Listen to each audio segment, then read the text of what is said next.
Hi, Shane Saracen with one of my little discussions, hot topics, if you want to call it that. The discussion comes off of often, who's the best drummer in there? And I hate that discussion because obviously the best is determined by each person, who you think is the best. And I've looked up like Rolling Stones, and they don't call it the best, they call it their top 100 or top 50.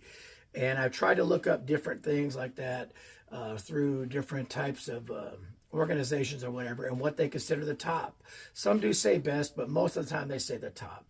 And to me, I was thinking about if I just had to say what's my top 20 drummers or my top 10 drummers, it's not always the best drummers that are in my top 10 or top 20. Sometimes just a drummer that influenced me, and how they influenced me was because of who they were playing with and how they played with that group.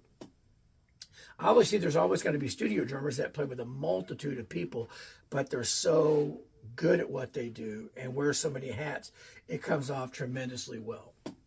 And there's drummers that are some of my biggest influences or my favorites or my top that are very technical and have a lot of chops. There's some that have, or at least presented, no chops whatsoever, and just presented incredible grooves and incredible musicianship.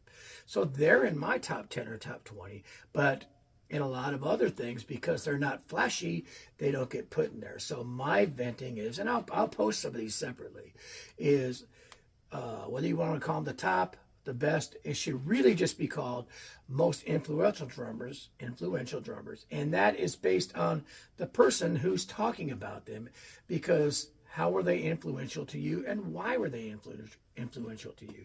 And that to me determines the argument.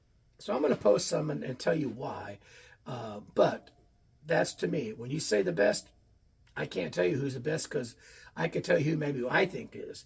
But that's my opinion based on the influence they had on me. What's yours?